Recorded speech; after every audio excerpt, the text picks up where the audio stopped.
میرے اللہ ہمیں ابراہیم بن ادہم کی فکر دے دے. ابراہیم بن ادہم کون تھے؟ بادشاہ وقت تھے، لیکن ایک مرتبہ ایک سگنل ملا.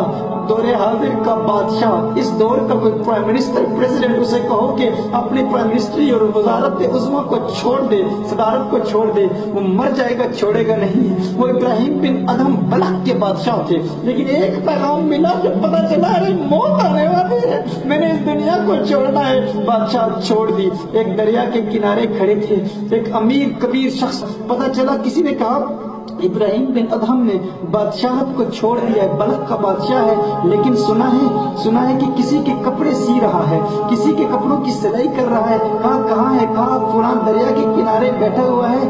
سمجھدار لوگوں نے، سنجیدہ لوگوں نے، جس طرح آج ہمارے ہاں پڑھے لکھے لوگ ہوتے ہیں، کسی کا بیٹا توبہ کر لے تو گھر کے افراد کہتے ہیں ارے یہ تو دین کی طرف چلا گیا، ارے یہ تو اس کو ڈاکٹر بنانا تھا، اس کو انجینئر بنانا تھا، اس کو فلاں دولت کے کام میں لگانا تھا، تو اس کو کوئی جا کے سمجھائے، بالکل دیندار نہ بن جانا. اسی طرح اس دور کے بھی کچھ سمجھدار ہوئے ہوں گے، انہوں نے جمع ہو کے کہا ارے بادشاہ بلخ کا بادشاہ چھوڑ کے آ گیا ہے، اسے کوئی جا کے سمجھائے. تو ایک بڑے امیر شخص کو کہا کہ تم جاؤ ابراہیم بن ادہم کو سمجھاؤ، اس کے ذہن میں بات ڈالو، اتنی بڑی بادشاہ، ساری دنیا بادشاہ کے پیچھے ماری پھرتی ہے، تو بادشاہ بلخ ہے، تو اسے جا کے کوئی سمجھائے، بتائے ابراہیم بن ادہم واپس جا، اب بھی تیرے پاس وہ تاج موجود ہے، اب بھی تیرے پاس وہ تخت موجود ہے، اب بھی بادشاہت موجود ہے، واپس چلا جا. ایک شخص جاتا ہے، ایک امیر کبیر مشہور زمانہ شخص، وہ جاتا ہے کہ بادشاہ سمجھ جائے گا، لیکن اب یہ کیا ہے،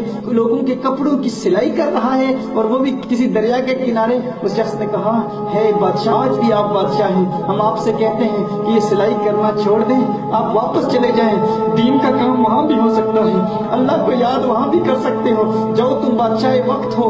ابراہیم بن ادہم نے کہا اچھا وہاں بادشاہت وہ بڑی تھی یا یہ بڑی بادشاہت ہے؟ اس نے کہا وہ بہت بڑی بادشاہت تھی، اب کیا بادشاہت ہے، تیرے پاس تو پہننے کے کپڑے بھی نہیں، تو جنگلوں میں جا کے عبادت کر رہا ہے. ابراہیم بن ادہم واپس چلا جا. انہوں نے کہا یہ میرے پاس ایک چھوٹی سی سوئی ہے، یہ دیکھو یہ سوئی ہے. اس کو کہا کہ میں اس کو دریا میں پھینکتا ہوں. دریا میں پھینکا اور کہا ہے دریا کی مچھلیوں میری اس سوئی کو تلاش کرو اور اسے باہر لے آؤ. اس شخص نے کہا کیا مچھلیاں بھی سوئیاں تلاش کرتی ہیں اور باہر نکالے گی، یہ کیسے ممکن ہے؟ اس نے کہا تم میری اس بادشاہت کے ناز کرتے تھے، ابھی یہ منظر بھی دیکھ لینا. اسی وقت دیکھا کہ اس دریا سے 1000 مچھلیاں اپنے منہ میں سونے کی سوئیاں لے کے باہر نکلی ہوئی ہیں. کہا یہ دیکھ لے. ابراہیم بن ادہم نے کہا وہ بادشاہ تو چند لوگوں پر تھی، اب تو میں بحر پر بھی بادشاہت کرتا ہوں، بر پر بھی بادشاہت کرتا ہوں، جانور بھی میری بات سنتے ہیں، سمندر کی مچھلیاں بھی میری بات سنتی ہیں، مجھے اسی پہ ناز ہے. تم میرے کپڑوں کو نہ دیکھو کہ میرے پاس پہننے کے کپڑے نہیں ہیں، اب میں جنگلات میں بھی بادشاہی کرتا ہوں، لیکن مجھے وہ بادشاہی چاہیے نہیں، کیونکہ جو مزہ اللہ میں ہے وہ مزہ دنیا کی بادشاہت میں نہیں ہے. اب مجھے تخت نہیں چاہیے، میرے اللہ اس دنیا کو دھتکارنے کی توفیق دے دے، میرے اللہ اپنی راہوں کا راہی بنا. مشائخ چشت کا سردار ابراہیم بن ادہم ہے، اس کے نقش قدم پہ چلنے کی توفیق دے دے، اس کے نقش قدم پہ چلنے کی توفیق دے دے، آخرت کی فکر دے دے، آخرت کی فکر دے دے، اور وہ کیفیت دے دے، وہ مستی دے دے، وہ جذبہ دے دے، وہ سکون دے دے.